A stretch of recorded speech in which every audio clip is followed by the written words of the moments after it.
on a créé un programme en fait qui est un programme de recherche qui s'appelle Rétablissement, dans lequel on associe les établissements hospitaliers du territoire, les équipements sportifs avec la SMHB4S et puis les ligues de tennis, athlétisme, basket.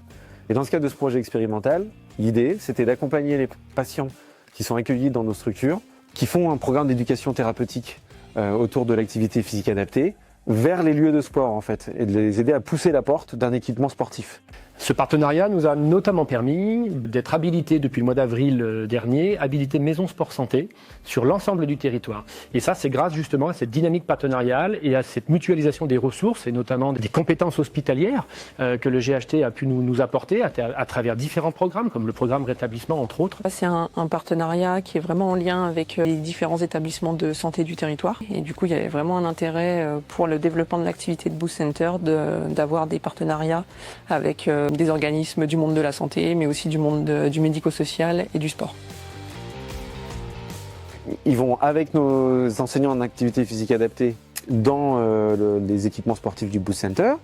Là, ils ont un entretien de médiation en activité physique adaptée et ils rencontrent les enseignants en activité physique adaptée aussi des différentes ligues. Et une fois que les patients ont commencé à cette première séance, l'idée c'est qu'ils puissent continuer après le séjour hospitalier, chez eux, à proximité, dans les équipements sportifs, de faire de l'activité physique adaptée. C'est aussi intéressant pour les praticiens hospitaliers et pour les hôpitaux de mieux ensuite pouvoir orienter les patients, notamment vers un retour à l'activité physique. Pour les professionnels d'établissement, on a pu mettre en place des diagnoformes. En fait, c'est un outil qui nous permet de tester la condition physique des personnes et de faire le lien en fait entre l'activité physique subie qu'il peut y avoir dans le milieu professionnel et l'activité physique choisie qu'on peut avoir dans le cadre de sa propre vie personnelle.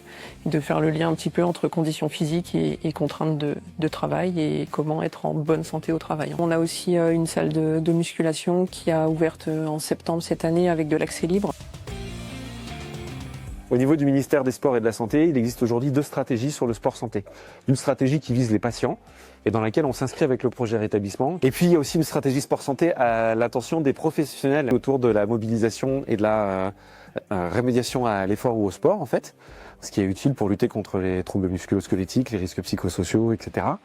Et donc on a commencé à travailler aussi sur ce sujet-là avec le Boost Center et on va pouvoir continuer à le faire en s'inscrivant dans la stratégie nationale. On va poursuivre en tout cas notre structuration autour du sport santé en allant encore un peu plus loin justement dans le partage de compétences et de connaissances.